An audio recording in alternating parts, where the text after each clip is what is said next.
This novel was possible because of a Patreon member request. So if you want to support this channel, you can consider becoming a Patreon member to make the request like this. Or you can support this channel on PayPal or Ko-fi, link in the description. And if you want to buy Google Drive link, which has more than 300 plus novel audiobook, then you can visit my Ko-fi account, where you will get Google Drive link in just $20 for lifetime.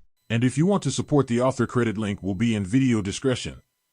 Chapter 1, C1 Beginnings. Queens, New York, 2010. Beep beep beep. In a small, but homey, apartment in Queens, New York, a 15-year-old teenager sleeps like a brick in his small and dimly lit bedroom. He has dark brown hair and light Caucasian skin. If his eyes were opened, anyone could see his brown eyes, which matched his hair. Beep beep beep. The alarm clock on the bedside table blares loudly, filling the room with its obnoxious tune. Knock knock.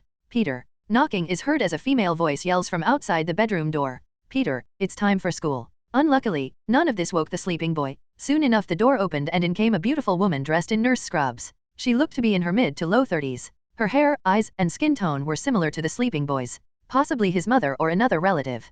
Peter, it's your first day of high school. She opens the curtains and sees Peter more clearly in the light. What the? As the morning light filled the room, she could see the sleeping teenager, laying in a puddle of his own sweat. He looked healthy and slept soundly, yet his sheets, blanket, and pillows were soaked in sweat. It was as if he slept in a sauna last night. Peter, she exclaims and dashes towards the bed, placing her hand on his head to check for a fever. Please tell me you didn't do any drugs. Not feeling a fever, she pulls the blanket off to check his body and sees something new, at least to her. Has he been exercising? She mutters. Peter, who took care of himself but didn't go to the gym or anything like that, now had slim yet defined muscles everywhere. He looked like he belonged in a CrossFit commercial. Peter. She shakes him, ready to get some answers or call 911 if he doesn't wake up.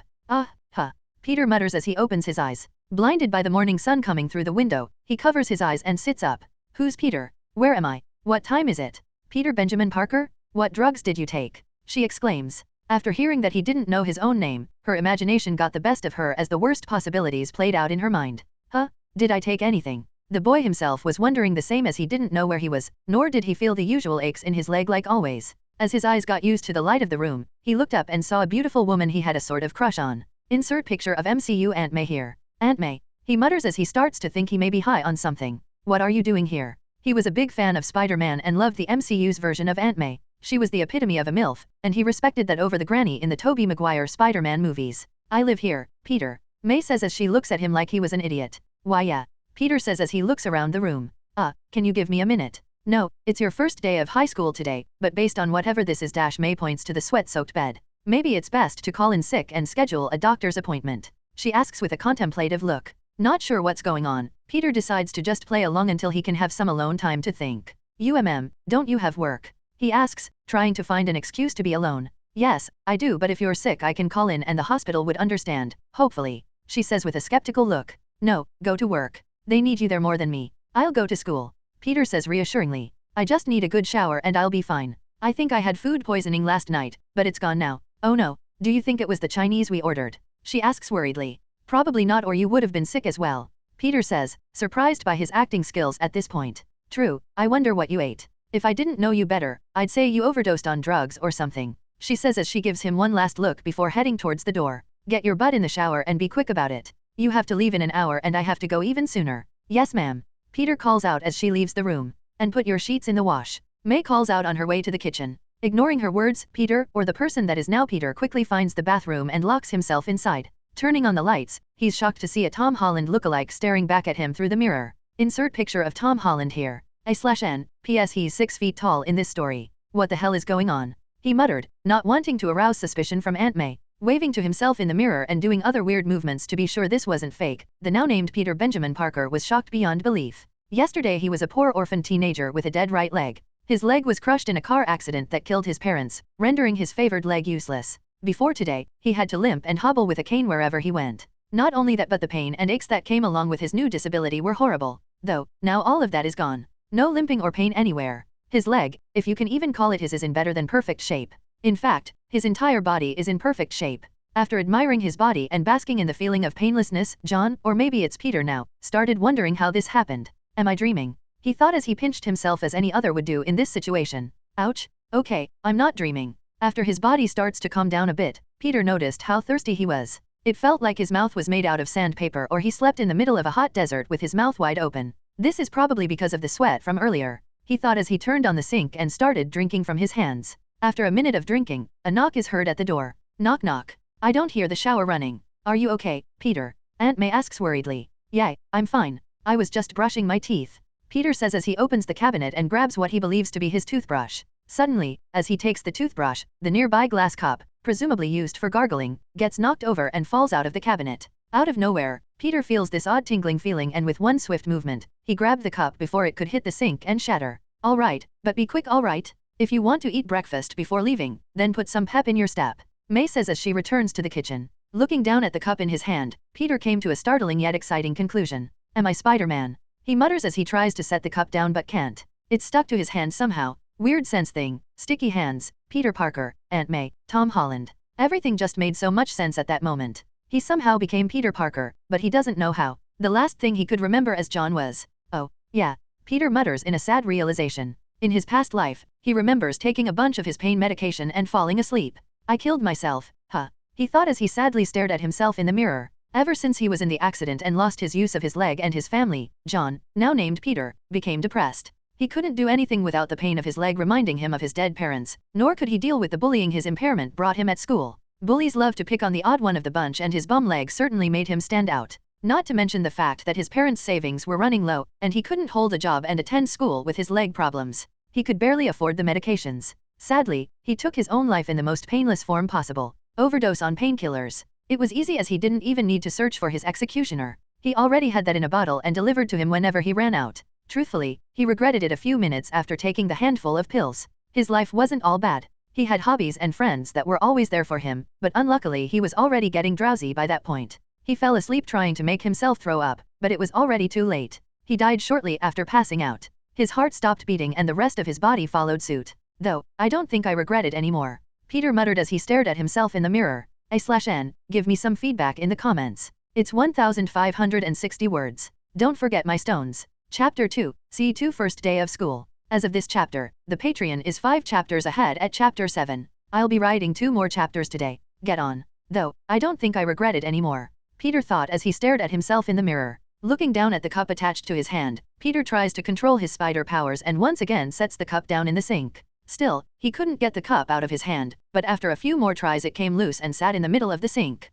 Staring at his hands, Peter saw nothing wrong with them whatsoever, though he couldn't say the same about his wrists. On the underside of each wrist right below the hand is a small hole. As he was inspecting the hole in his right wrist, a white substance shot out and covered Peter's eyes. AHH. He yelps and pulls the sticky web from his face, looking down at it in wonder. Luckily, Aunt May didn't hear him yell, so he didn't have to make something up again. Deciding that it may be best to just take a shower and worry about this later, Peter opens the shower curtain and turns the valve, shooting water from the shower head. But, as he twisted the valve, Peter put a bit too much power into it and the knob broke off like it was made of styrofoam or cardboard. Oops. After cleaning up and fixing the valve the best he could, Peter got dressed, ate his breakfast, and saw Aunt May off before taking the subway to the 36th Avenue station, which is right next to Midtown High. Walking up to the school, Peter takes in the sight of Midtown School of Science and Technology, also known as Midtown Technical High School. Seeing all the students hustle and bustle into the entrances, looking their best and ready for the first day of school, Peter couldn't help but feel excited. He never liked high school in his past life.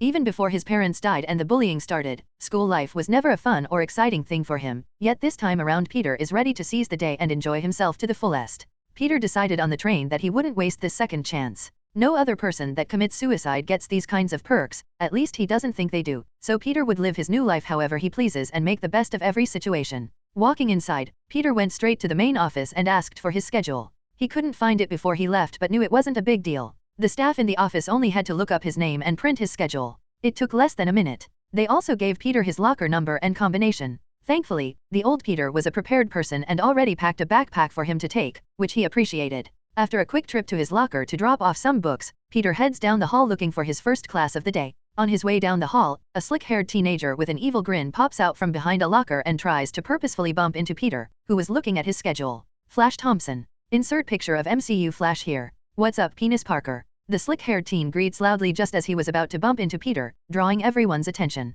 Peter didn't need his spidey senses to know what was going on, but instead of stepping away, Peter puts a bit more power into his next step.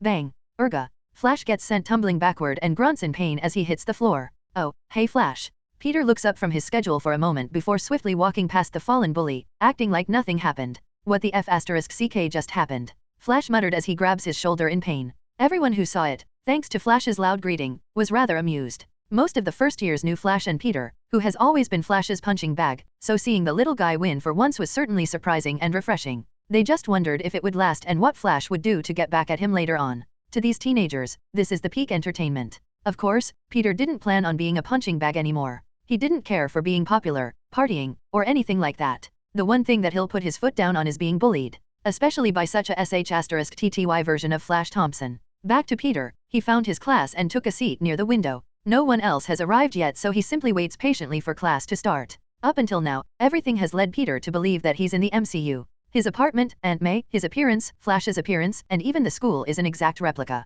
He has a few options laid out before him. Of course, Peter planned to collect the Infinity Stones or destroy them as a last resort. They are far too dangerous to be left to whoever gets their hands on them. He also should give the Ancient One a visit. She would make a good ally and maybe he could learn some of the mystic arts if he's able to. So far that's all the plans Peter has set in stone. Everything else is up for debate. Maybe he'll contact S.H.I.E.L.D. and learn some martial arts from them, but he's sure that would come with a price, so it may not be the smartest idea. Though, he could use that connection to find information about the Tesseract. As Peter is thinking of future plans while looking out the window, in walks a chubby Filipino teenager. He scans the room and immediately beelines straight to Peter's desk. Dude, is it true? He sits in front of Peter and turns to look at him questioningly. What? Peter asks on reflex as he turns to see his new classmate. Ned Leeds, Peter Parker's best friend. Insert picture of MCU Ned here. What do you mean what? Ned starts acting as if something epic happened. Is it true you got one over on Flash? Everyone is talking about it. Huh? Yeah, I guess. Peter says with a shrug. He tried to bump into me so I bumped into him harder.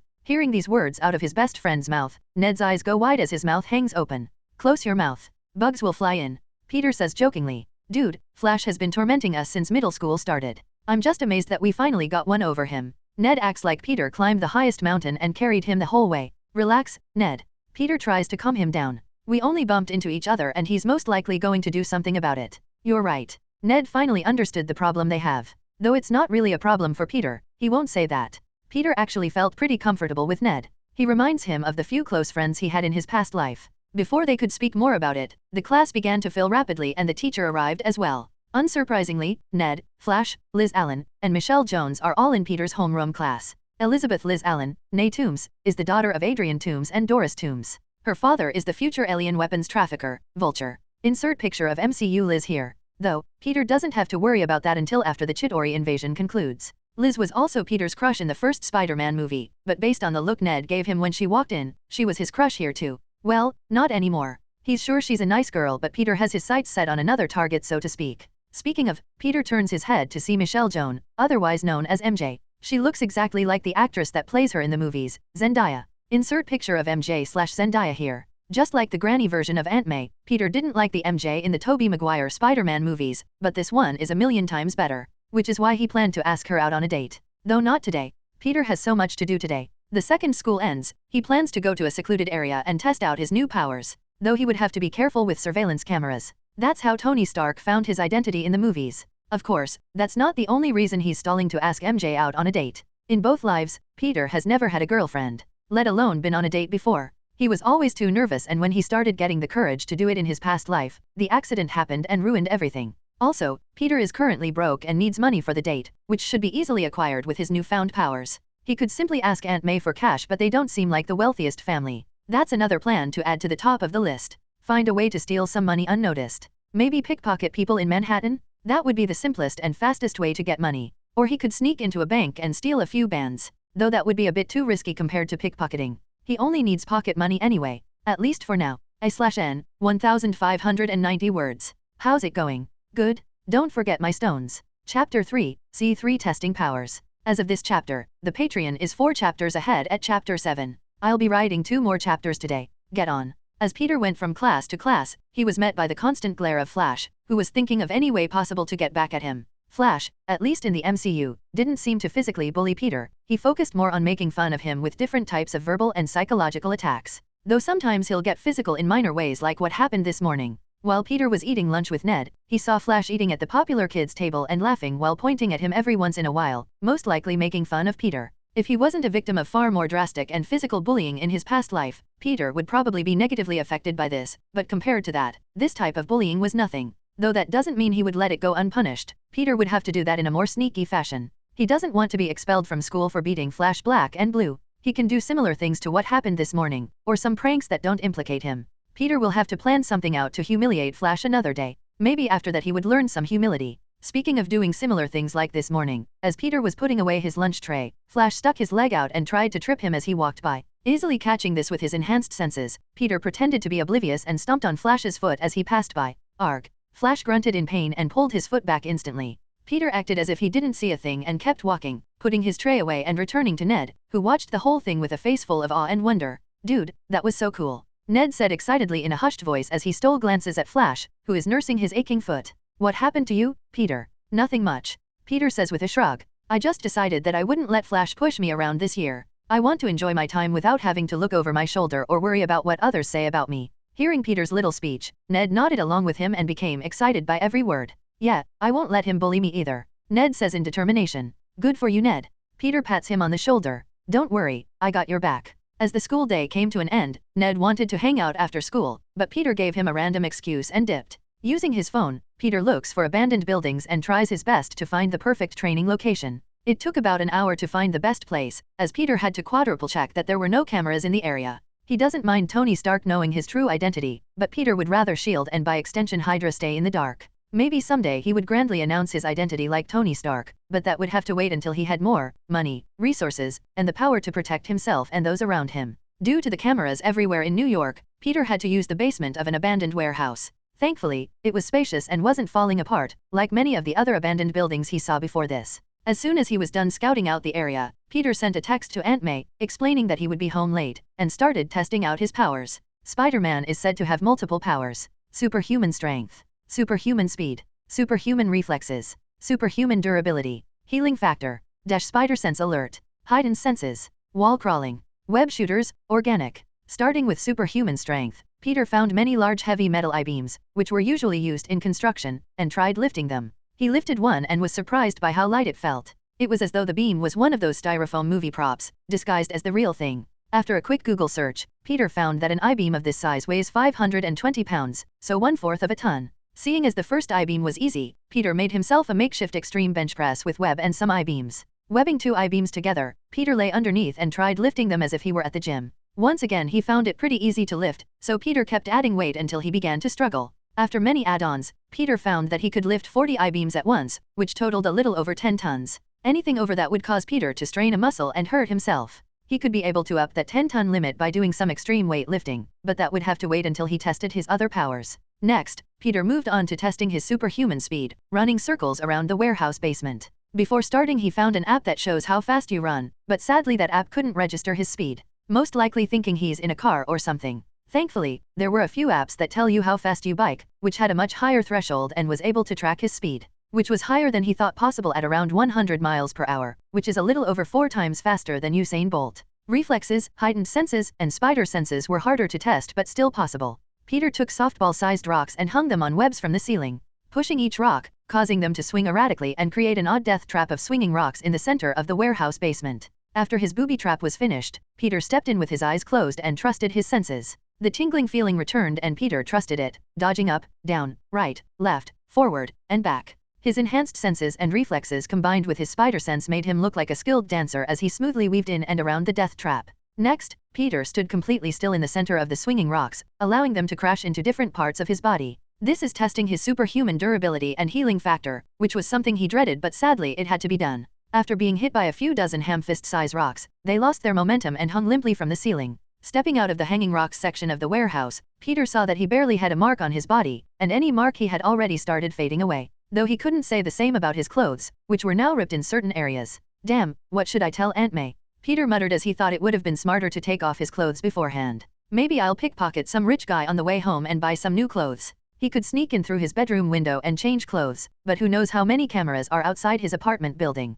Speaking of cameras, Peter would have to find a way to deal with that problem. Living in the modern world is hard as an up-and-coming superhero. Tony Stark used Jarvis to find his identity far too easily in the movies, so maybe he needs some type of technology that scrambles a camera's picture when he's within a certain distance. Maybe a magical item that renders him invisible to a camera could work too? For either of those options to work, Peter would need some extra help. For the technological route, he could probably make it himself, as he was fairly smart even in his past life. That combined with his new genius Parker brain should make him capable enough to make it. Sadly, the parts he would need may be unavailable to the general public or simply hard to obtain.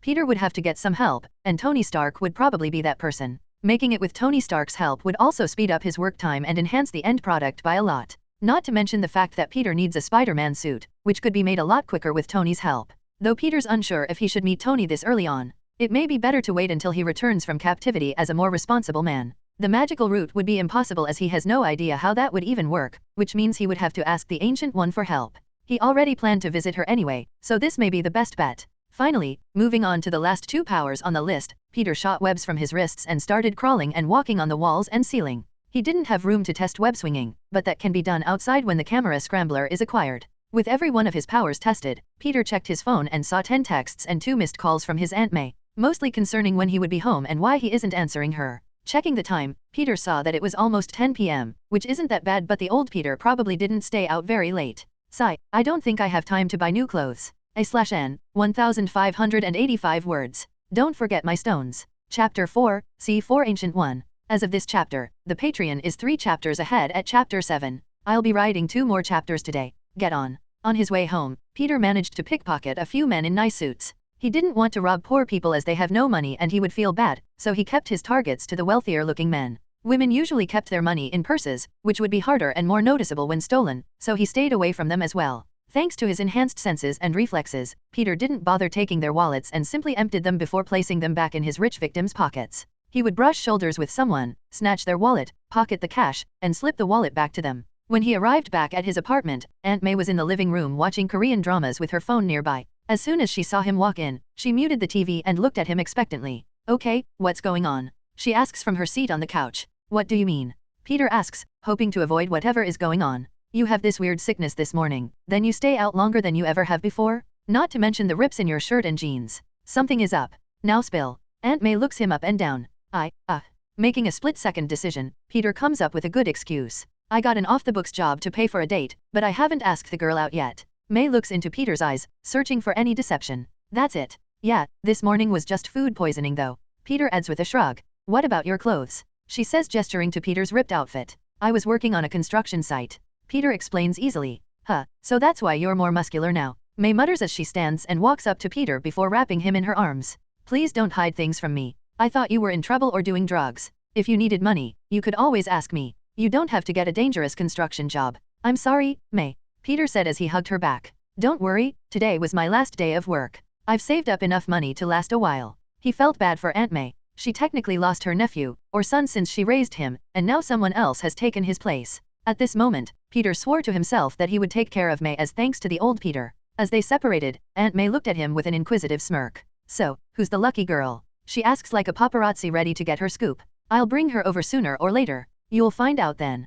Peter says as he heads toward the bathroom. What? You can't just drop something like this on me and walk away. I need to know. May follows him with a pout on her face. Well, you'll just have to be patient. Peter says with a smirk as he closes the bathroom door in her face. 1 week later. After a full week of school and training in the warehouse basement, Peter was finally ready to meet the Ancient One. If he wanted to safely become Spider-Man without worrying about risking his everyday life and the safety of people like May, Ned, and eventually MJ, then Peter would need her help. During this past week, Peter found out that he could enhance his already ridiculous powers with exercise. Though because of his already crazy level of strength, that exercise is something that would flatten the best bodybuilder in seconds. He also has his powers completely under control at this point. It took a little training, but he doesn't break things on accident or hear/smell things at a crazy level anymore. Though he can if he tries. The underground warehouse has been renovated into a makeshift gym. Peter already had the extreme bench press, so he just needed to add on with other equipment made from random junk and held together by his webbing, which he found is extremely durable. There is so much web in that basement that it actually looks like a spider's lair, ready to trap any prey that wanders in.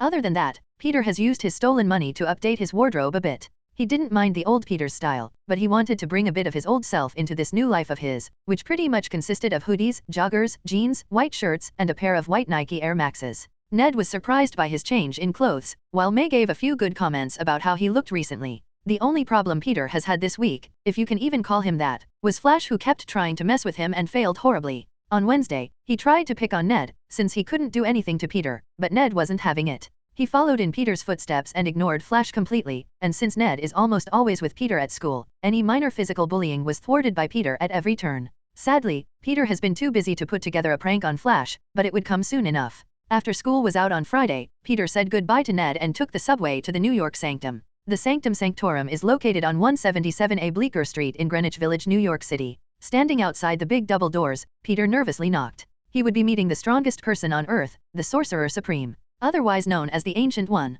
As the door creaked open, a Caucasian man in monk robes peeks his head out. "Can I help you?" he asks in a New York-style accent. I'm here to meet with the Ancient One. Do I need to schedule an appointment or?" Peter asks nervously.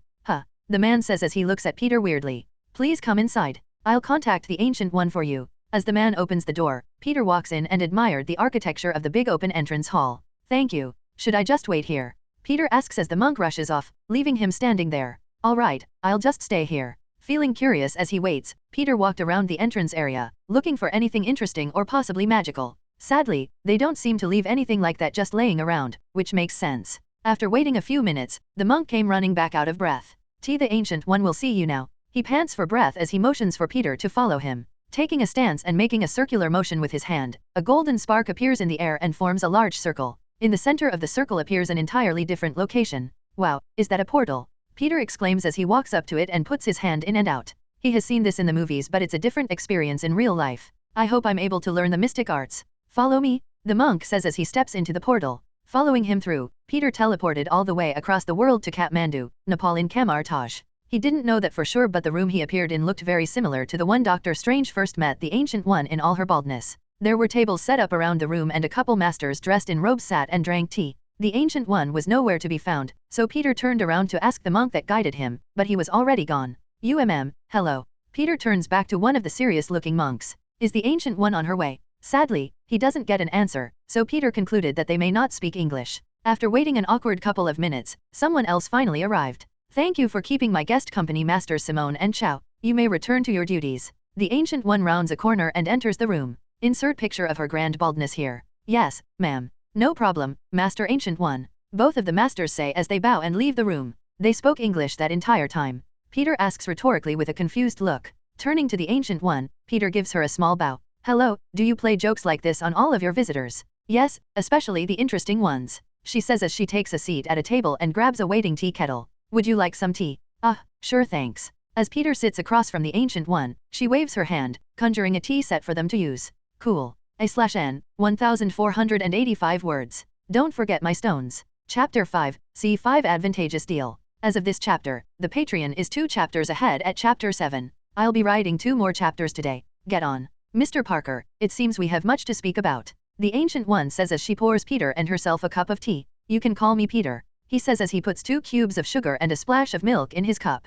"Peter it is." She nodded and took a sip of her tea. "Could you tell me why you're here?" Does she not know? Peter thought as he took a sip of his tea as well. The Ancient One was known to look into the many possible futures using the time stone, yet based on her question, she didn't see Peter's arrival coming. This is good for him as Peter would rather she didn't know about him taking over Peter's body. She may overreact and think of him as a threat to the Earth or something, and a pissed-off Ancient One isn't something he is capable of dealing with. "I came to ask for your help," Peter says plainly as he sips his tea. "How can I help you, Peter?" the Ancient One asks. "I was recently bitten by an odd spider and got some weird powers," Peter says as he shoots a web up above him, pulling himself up to the ceiling and crawling around a bit before returning to his seat. "Okay, how can I help you with this?" she asks with a raised brow. The Ancient One didn't know everything about the world or the universe, but she knew all the major possibilities that could happen in her lifetime and slightly after, yet she had no knowledge of this situation. The feeling of not knowing was uncomfortable yet refreshing for someone like her who hasn't been surprised in a very long time. This whole situation truly threw her for a loop.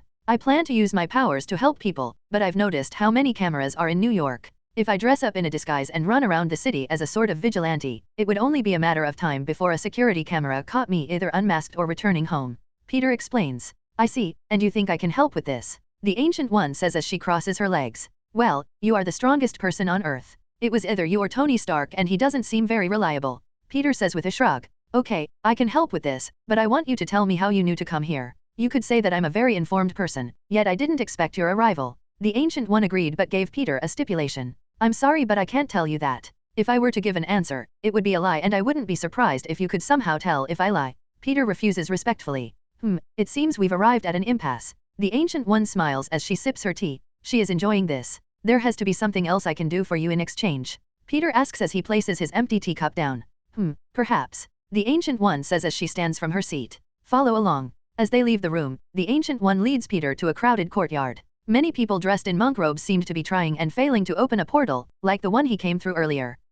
Do you want me to help with their practice or something? Maybe bring them towels and water? Peter asks questioningly. No, Peter. The Ancient One smirked and handed him a bronze sling ring. You are going to join them? I don't get it. Peter says as he takes the offered a long ring on reflex. How is this an even exchange? It seems like I get to learn magic and your help. It's a win-win for me but not so much for you, isn't it? Oh, on the contrary. I get a capable master who's connected to the web of life and destiny. You would make a formidable master of the mystic arts. What comes with this opportunity is a responsibility to protect the earth and its inhabitants from otherworldly magical forces and powerful dimensional entities. Are you prepared to take that responsibility? The Ancient One asks as their conversation turns deadly serious. What the hell is the web of life and destiny? Is that a Spider-Man thing I don't know about? Peter thought as he looked at the Ancient One questioningly. What's the web of life and destiny? I'm afraid you'll have to learn that in your studies. That is if you accept my offer, of course, she says with a small smirk.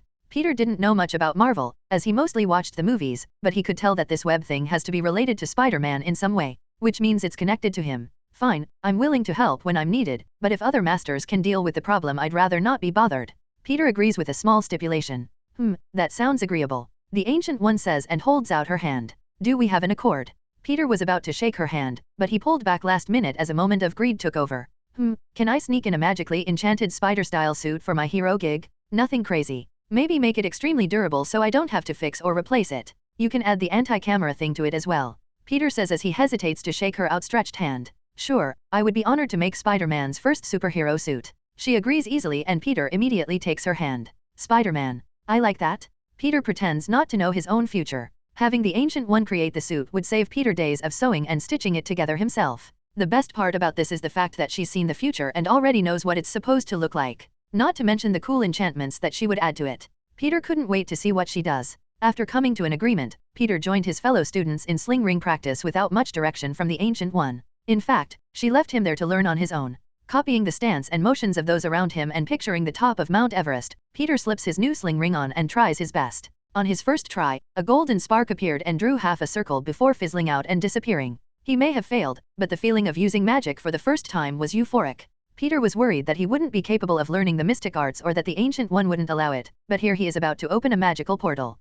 This may be easier than I thought. After an hour of practice, Peter was so close to drawing a full circle with the golden energy. Taking a quick break, Peter asked a few of his fellow students some questions and learned that the golden energy is called eldritch energy, which is a type of dimensional energy. So, he's currently practicing eldritch magic. Eldritch magic, which is utilized by the masters of the mystic arts, is a light-based magic that produces sparks and fiery energy in a yellow/orange color palette. This energy is capable of giving off not only light, but also warmth. Being highly versatile, it can be used to generate constructs of tangible energy, such as melee weapons and shields, as well as to cast spells by conjuring specific formations and geometric patterns with the fiery energy. The practice of opening a portal with the help of a sling ring is technically the easiest thing that can be done with eldritch energy, which Peter found odd as they were technically bypassing space and maybe even time with what they were doing. After getting this explanation from his fellow students, Peter got back to work. On his next try, he put all of the knowledge and feelings he had into one last go of it. He had to get home soon or Aunt May would start to worry. Not to mention the fact that he doesn't have cell service here, so he's currently unable to contact her.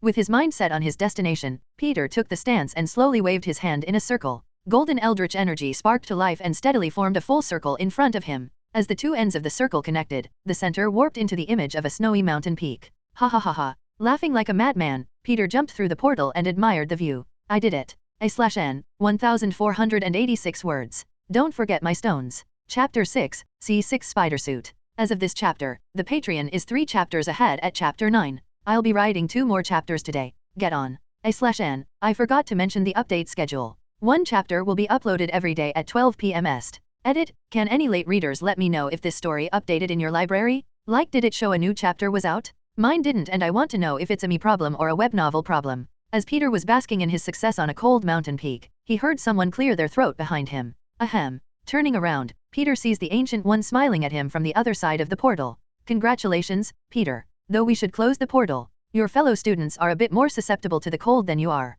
Hearing her say this, Peter looked behind the Sorcerer Supreme and sees everyone keeping their distance from the portal and rubbing their hands together for warmth. Each of them was shaking slightly from the freezing air that made its way through the portal he opened. "Oh, sorry," Peter says as he leaps back through the portal and tries to close it, but no matter what he did it wouldn't close. How do I close it?" Sighing in exasperation, the Ancient One moves her hands in a circular motion. A spell circle draws itself in front of her and all sorts of runes appear on it. Once it was finished, the spell circle morphed into a dome that encased her, Peter, and his portal inside. Instantly, the area outside the dome warmed up and the students sighed in relief before returning back to their practice. "All right, now that they aren't freezing to death, you can close the portal," the Ancient One says as she motions toward the portal. Can I get a hint?" Peter asked, but the Ancient One merely sat on the floor and began to meditate, ignoring him completely. I guess the cold doesn't bother her. After a good 10 minutes, Peter was able to successfully close the portal. It was actually far easier than he thought. His problem was simply overthinking. Peter thought that he had to move his hand and slowly close it, but all he had to do was think of it disappearing and it would. "Well, that took you long enough," the Ancient One says as she stands from her meditative pose, dispelling the dome that protected the other students. "Yeah, though it would have been faster if you told me how to do it," Peter says as he sees the ice and snow that filled the area. Luckily, he was very resistant to the cold, which is something he didn't know about his spider powers. Though that doesn't mean he doesn't feel the cold a little. The Ancient One must have something that's protecting her as well because she looked even less affected than he was. Magic, in a way, is an advanced science, but it's also a feeling. You will learn faster if you trust that feeling. In a lot of your future training, I won't explain everything and let you learn on your own, the Ancient One explains. "Oh, I guess that makes sense." Peter shrugged as he was new to this whole magic thing. "Good, now that you've learned to use the sling ring, we can move on to the next step of your training," she says, but Peter raises his hand as if he was in school. "What? I need to get home soon. My Aunt May will be back from work soon." Peter explained his time constraints. "Sigh, this is why we don't take in students under 18 years of age," the Ancient One mutters under her breath, but Peter could hear her thanks to his super senses. The time constraints always make teaching them a hassle. Time constraints? You have the literal time infinity stone. Time should be the least of your problems, Peter thought as he scratched the back of his neck. "Yeah, I have school and my aunt isn't used to me staying out too late. She's been getting better with it but it's a slow process. No, don't worry about it. I say that, but it's not that much of a problem. We'll just have to come up with a schedule for you," she says, motioning for Peter to follow her. Returning to the room where he met the Ancient One, Peter saw what he believes to be his Spider-Man suit. It was laid out on one of the wooden tables and looked better than he imagined it would. It was similar to the original Spider-Man suit in that it is red and blue with some webbing design on some of the red sections, though it was different from what he thought she would make. "You made it already?" Peter asked excitedly as he dashes to the table at breakneck speed. "With the enchantments too?" It didn't have any markings that would lead him to believe it was enchanted. No runes, spell circles, or anything like that.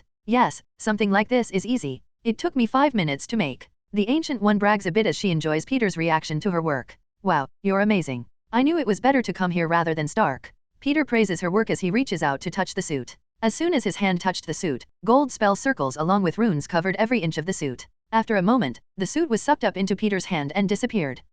What just happened?" Peter says as he looks back and forth between the now empty table and his empty hand. "The suit is bound to you now. Simply think of it and the suit will appear," the Ancient One explains. "All right, here it goes," Peter mutters as he thinks of the suit. Suddenly, the clothes he's wearing are instantly replaced by his brand new superhero suit, which surprisingly has a hood. Though, Peter didn't mind one bit. Seeing Peter looking down at his hands and legs, the Ancient One waves her hand, and a body-sized mirror appeared in front of him. "That's so cool," Peter says in awe and wonder. Insert picture of this story's cover here. "I'm glad you like my work." The Ancient One says as she stands beside him, looking at his suit in the mirror. But that's not all it does. The suit is made to be resistant to most things, like water, fire, tearing, cutting, etc. It's also enchanted to increase that resistance by a bit. Though don't get too cocky. Enough damage would be able to break through the suit, but it will regenerate back to new a few hours after the damage happens. It's made to last, not as a sort of protective armor. Do you understand? Yay, don't overly rely on the suit to protect me. I get it. Peter nods his head as he puts up his hood.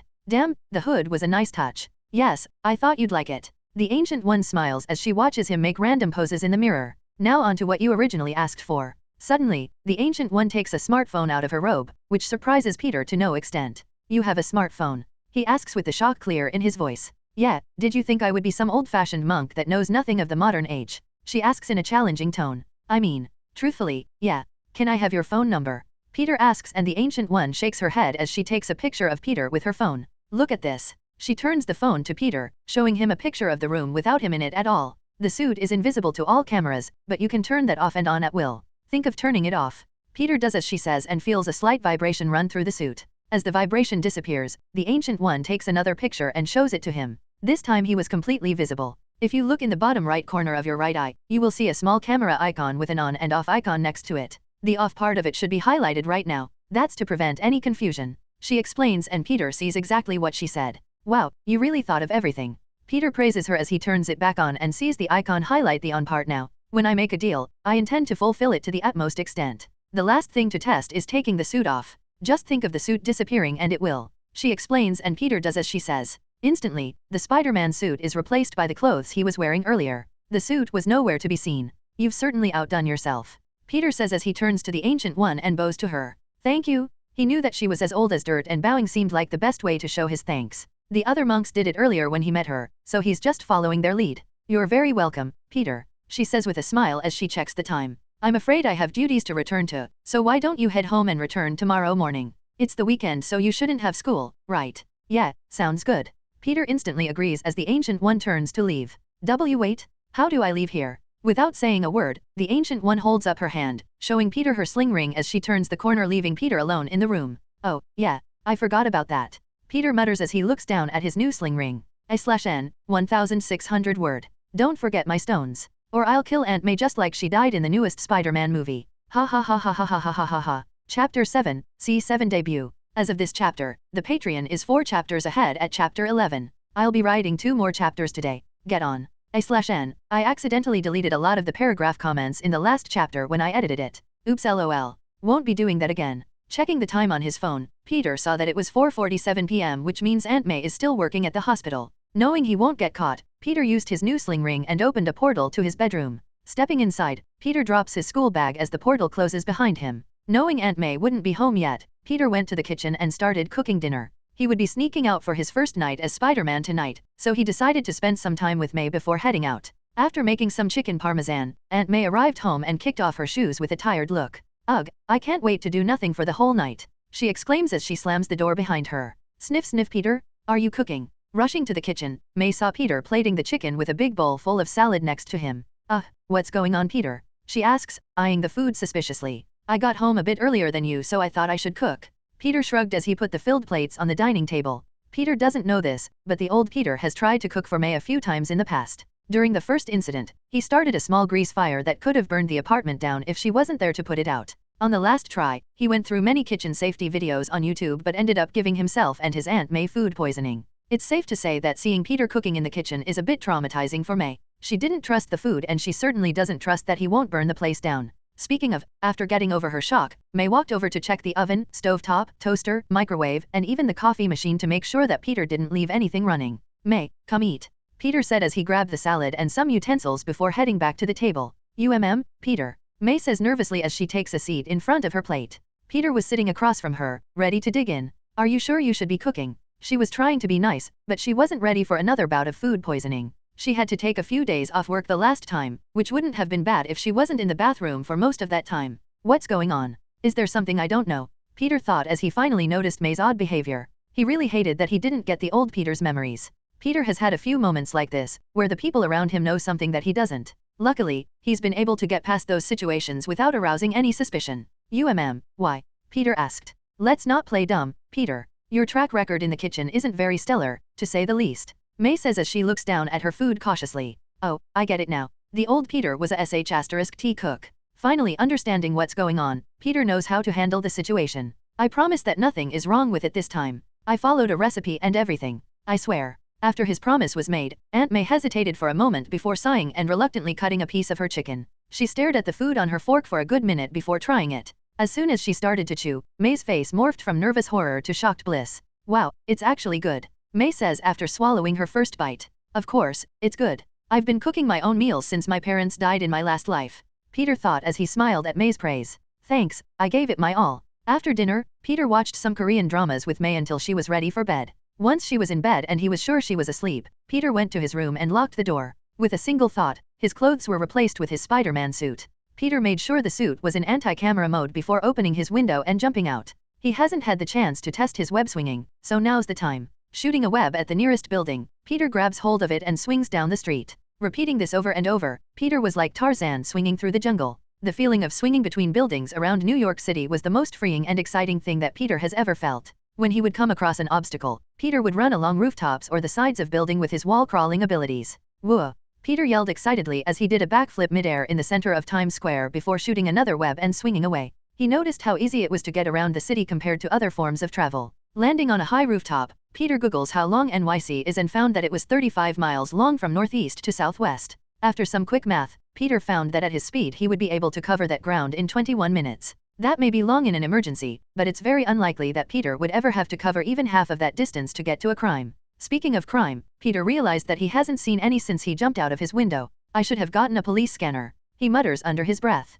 While waiting to hear some sirens on a random building in the center of New York City, Peter turns off his anti-camera enchantment. He only needs to use it during times where he could implicate his true identity, so pretty much whenever he heads out and returns home. After waiting a good 10 minutes, the sound of ambulance and fire truck sirens began ringing in Peter's ears as red and blue lights lit up a nearby street. It's finally go time, Peter says as he jumps off the tall skyscraper, like Ezio Auditore aiming for a nearby haystack. Swinging above the fire trucks, Peter finally saw their destination. A low-income apartment building was burning and smoke was rising from the few open windows. Screams for help could be heard as people rush out of the building, coughing up smoke all the way. Okay, you can do this. It's showtime. Peter psyches himself up to dispel the nervousness he feels. Increasing his speed, Peter overtakes the first responders as he rushes to the burning building. As he swings over the onlookers outside the building, a few of them look up and see as Peter swings into one of the smoking windows. Did you see that? What was that? Did someone just swing into the window? Not, you probably just inhaled too much smoke. No, I swear I saw it. The talks continued as those that saw Peter watched the window he dived in with anticipation.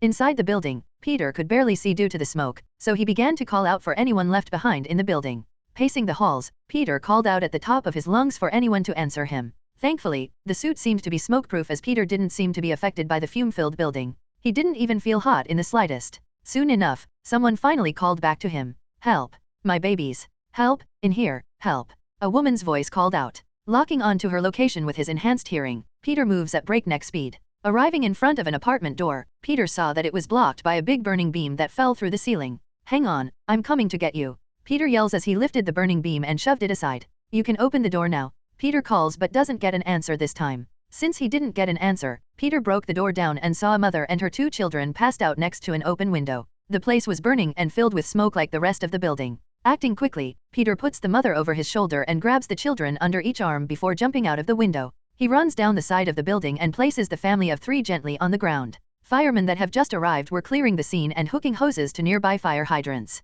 When they saw someone jump out of a window, they thought someone was committing suicide or just trying to survive the fire. Though their expectations changed drastically when they saw an oddly dressed man run down the side of the building as if he was defying gravity, and placing 3 unconscious people on the ground. Smoke inhalation? Get the medics on them, Peter says as he shoots a web to the open window he came from and pulls, launching himself back inside the building. Wait, don't go back in there. A fireman yells but Peter was already gone. Back inside the building, Peter began to realize that his current strategy wasn't working fast enough. He needed to find a better way to locate these people at a much quicker pace. Trusting his enhanced senses, Peter closed his eyes and honed in on his hearing. It was the only sense he had that wasn't clouded at the moment. His eye and nose were being blocked by smoke, so he hoped his ears were enough to guide him. Soon enough, Peter started to hear things more clearly. It started with the sound of crackling fire and the creaking of the old building, but soon enough he began to hear the remaining people in the building. Their breaths, heartbeats, and small movements. Peter could hear it all. Kicking it into overdrive, Peter first rushed to those that were in more dire situations than others. Soon enough, Peter became a regular appearance for the 911 responders outside. He would find people or even pets, carry them out the nearest window, set them down, and rush back in to do it all over again. When Peter finally brought out his last group of people, paramedics took them away as a few cops walked up to him. Hey, who are you? A man dressed as a detective asks. I'm just your friendly neighborhood Spider-Man, Peter says as he shoots a web to a nearby building, pulls on it, and swings away. A/N, almost 1,800 words. Don't forget my stones. Or I'll. Oh God, I don't know if I should say this. No, I won't sully your ears with such vile filth. My mind is truly a dark and dirty place. Just know that if I don't get my stones, I can't be held accountable for my actions. Stares at you with dead eyes. Chapter 8, C8 on the radar. As of this chapter, the Patreon is 4 chapters ahead at chapter 12. I'll be writing 2 more chapters today. Get on. On a flat-screen TV in a tall high-rise unmarked government building, a video of a burning building was playing showing a man dressed in a red and blue spider-themed superhero suit rescuing everyone inside. He swung around on the webs he would shoot from his hands and defied gravity as he easily walked on the side of the burning building.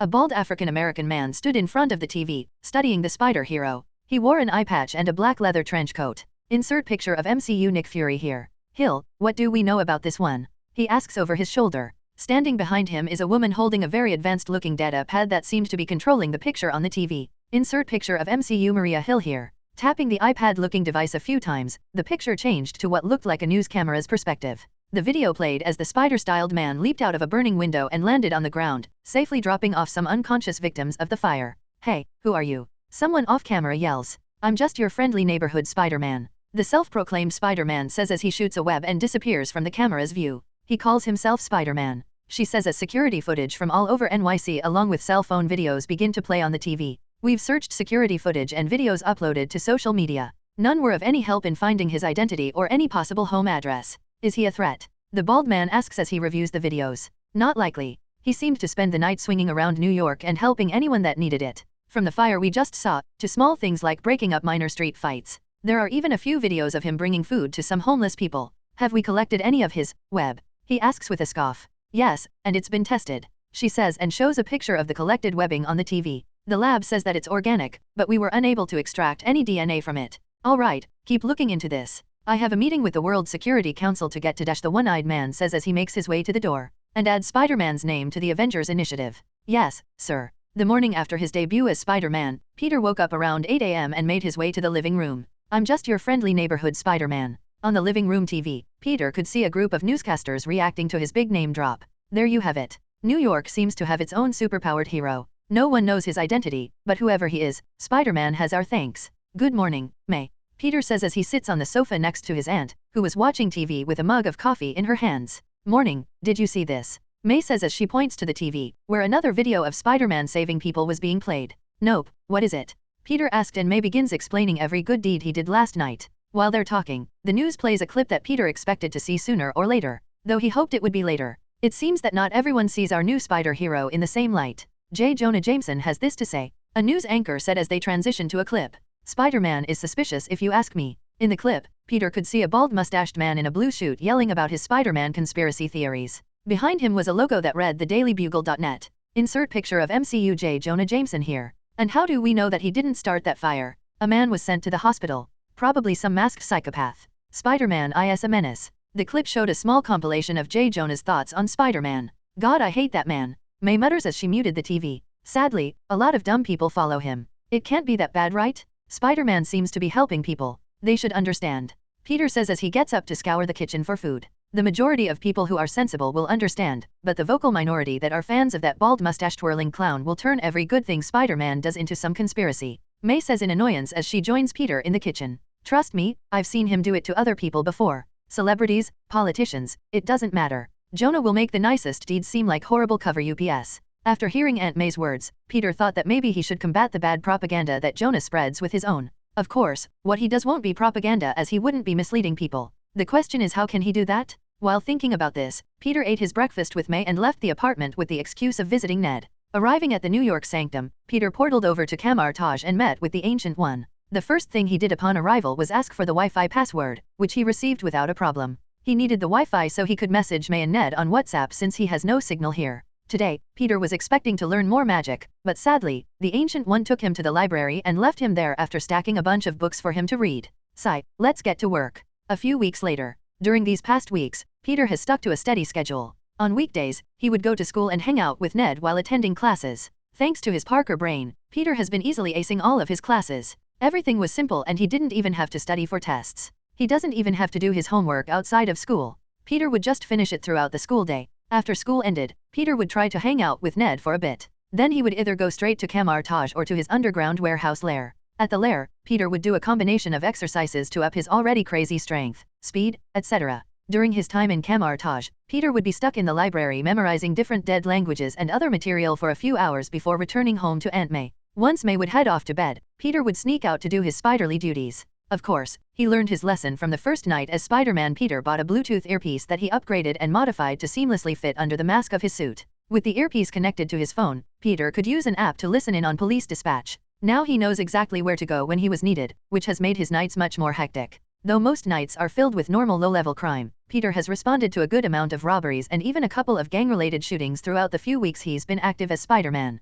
Of course, J. Jonah Jameson continued to spread his anti-Spider-Man propaganda. Doing so was good business for him, as speaking about Spider-Man skyrocketed his ratings and following. On the weekends, Peter would put in a lot of hours at Camartage, but other than that the schedule was the same except for school. Speaking of school, banners, posters, and flyers have been posted all around the building, promoting this year's homecoming. Homecoming itself consisted of a pep rally, a football game, and the homecoming dance itself. It was pretty much a celebration of school starting again and a way to bring the school's community together. Seeing the decorations and notices going up, Peter understood that it was finally time to stop stalling. He was going to ask MJ to go to homecoming with him. It was a nerve-wracking thing to do for the first time as rejection loomed over his shoulder, but if Peter could do his duties as Spider-Man, he could do anything. During lunch on a Friday, Peter ignored Ned, who was talking about a game he has been into lately, and psyched himself up before getting up and walking towards MJ's table. She was sitting alone as always, reading a book while listening to her headphones. Huh? Where are you going, Peter? Ned asked as Peter strolled over and took a seat across from MJ.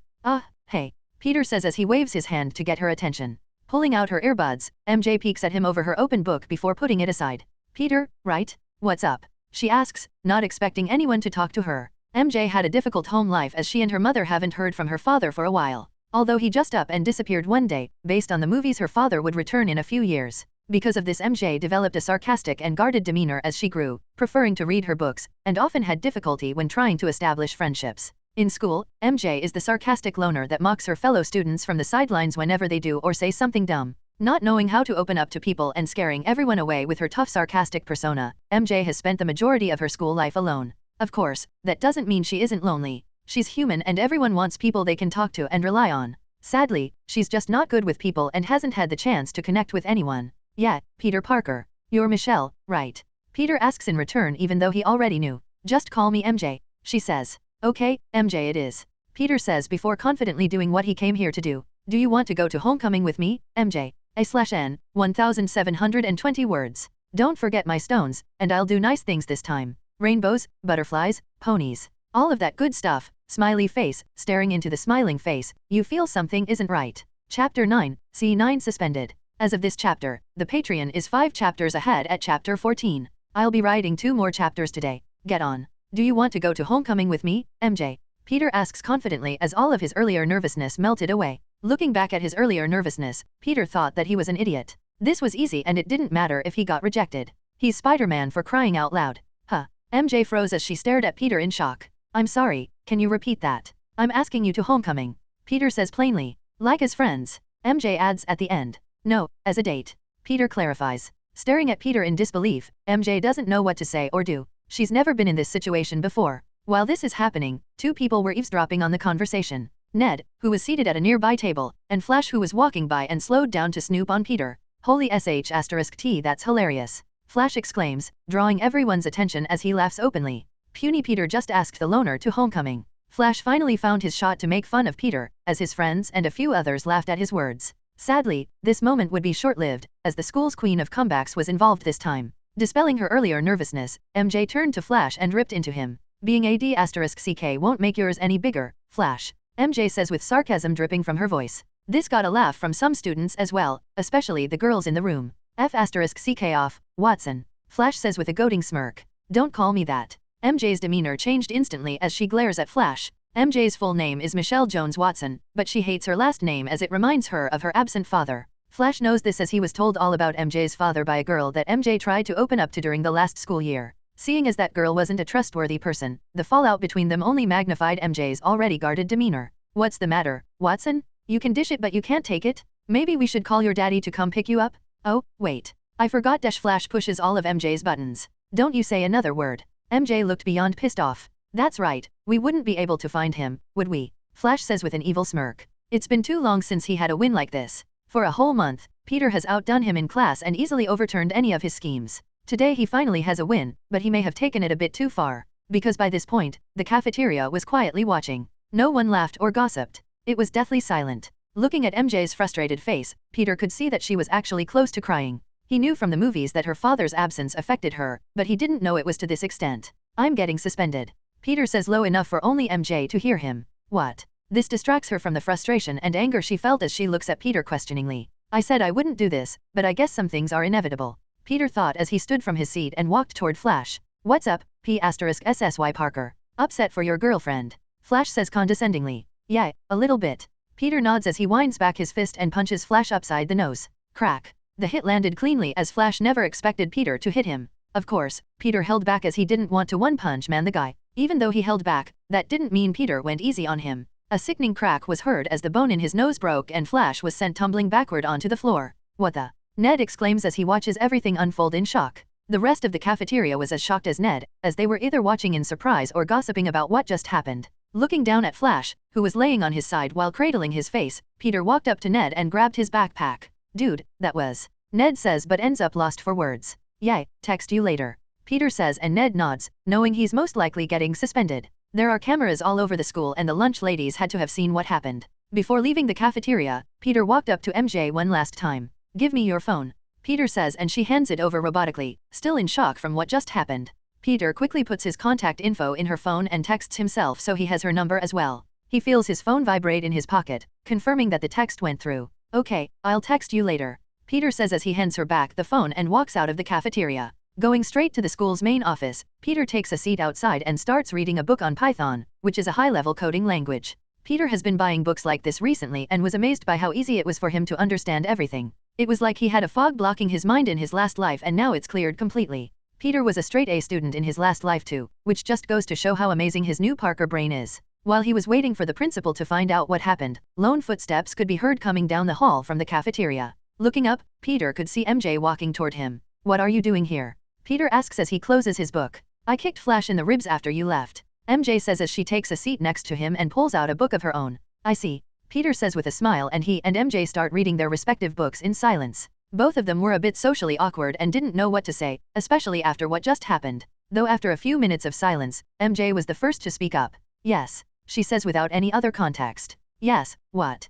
Peter asks confusedly. Homecoming. I'll go with you. MJ clarifies. Good, I just hope we're allowed to go after this. Peter says as he knows they're either getting a lot of detention or a few days of suspension. MJ nodded before the silence returned and they started reading again. After waiting for a bit, the principal came out of the main office and called both Peter and MJ inside. Knowing that his Aunt May will most likely get called in for this, Peter sent her a short text explaining what happened. After answering the principal's questions and explaining what happened, both of their guardians were called as Peter expected. Apparently, Flash had to go to the hospital because of a broken nose and the possibility of broken ribs. When Peter heard this he looked over at MJ. She noticed his gaze and merely shrugged, as she didn't think she kicked him that hard. Both of them didn't really care though. Flash deserved it for taking his bullying too far, and it's not like he hasn't had this coming for a while now. When his Aunt May showed up in her hospital clothes, Peter felt bad for taking her away from work, though the woman herself didn't care one bit. Kids love getting out of school and adults loved getting out of work. Especially when she got that text from Peter. May knew that Flash has been bullying Peter for a while now, but sadly, the school would do nothing about it.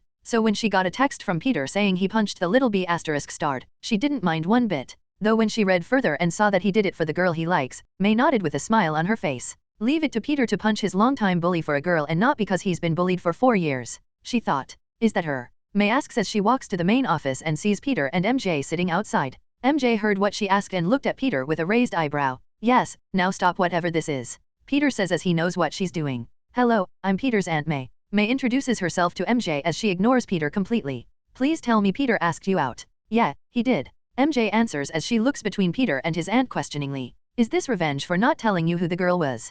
Peter says and May turns to him with a smirk. Of course not. I'm not that petty, she said but Peter didn't believe her for a second. Apparently you are. Peter says under his breath but they both could hear him. MJ found the whole situation to be funny as she has a similar relationship with her mom. They became close like this after her father left. Soon enough, MJ's mother arrived as well and another meeting was held to explain what happened. MJ's mother gave Peter a small nod of approval when she learned of everything that transpired. Once everything was said and done, Peter and MJ were suspended from school for 2 days starting on Monday, which means they get a 4-day weekend. Of course, Peter and MJ didn't mind one bit. Thankfully, they weren't barred from attending homecoming, which they were happy about. As the group of 4 were leaving the school together, Aunt May turned to MJ's mother. I wish I could punch one of my coworkers and get a couple days off, May says, causing MJ's mother to chuckle uncontrollably. Same. A/N, 1644 words smiling face with smiling eyes enjoy. Don't forget my stones. Or I'll end $% you're at and %. You think you can just withhold your stones from me you yen dollar, at,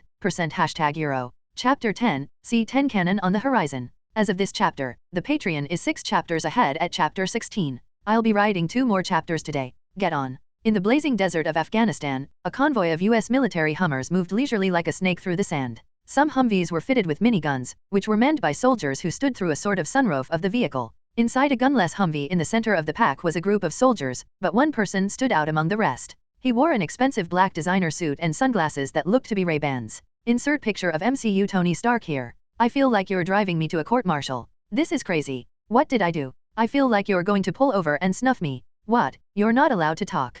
Hey, Forrest. Tony tries his best to make conversation in the awkward silence of the Hummer. We can talk, sir. The soldier in the passenger seat answers. Oh, I see. So it's personal. Tony asks. No, you intimidate them. The female soldier who's driving the Humvee says. Good God, you're a woman. I couldn't have called that. I mean, I'd apologize, but isn't that what we're going for here? I thought of you as a soldier first. Tony puts his foot in his mouth and tries to clarify jokingly. I'm an airman. She corrects him. Or airwoman. Tony says as she shoots him a look over her shoulder for a brief moment. You have excellent bone structure, there. I'm kind of having a hard time not looking at you now. Is that weird? Hearing Tony work his magic, the soldiers in the vehicle chuckle, and the mood instantly changes from the earlier awkward atmosphere. After answering some questions and talking about his sexual escapades with some models, a soldier nervously spoke to Tony. Is it cool if I take a picture with you? He asks. Yes, it's very cool. Tony agrees easily as he's used to this. The soldier next to him pulls his camera out and hands it to the soldier in the front seat. I don't want to see this on your MySpace page. Tony jokes as the soldier puts up a peace sign for the photo. Please, no gang signs. The soldier puts his hand down nervously. No, throw it up. I'm kidding. Yeah, peace. I love peace. I'd be out of a job with peace. As the picture was about to be taken, something hit and blew up the vehicle in front of them. Boom. Gunshots and such were heard and hit the side of their vehicle. Tony begins to panic and asks questions as the soldiers get out of the car with their M4s drawn. The soldier that was taking a picture with Tony stayed with him and drew his weapon, looking outside the windows. Gunfire and explosions filled the area as the American soldiers fought a losing battle. The enemy had numbers, weaponry, and the surprise advantage. It was the perfect ambush. Son of a B***TCH. The remaining soldier curses as he goes out to help his dying comrades. Wait.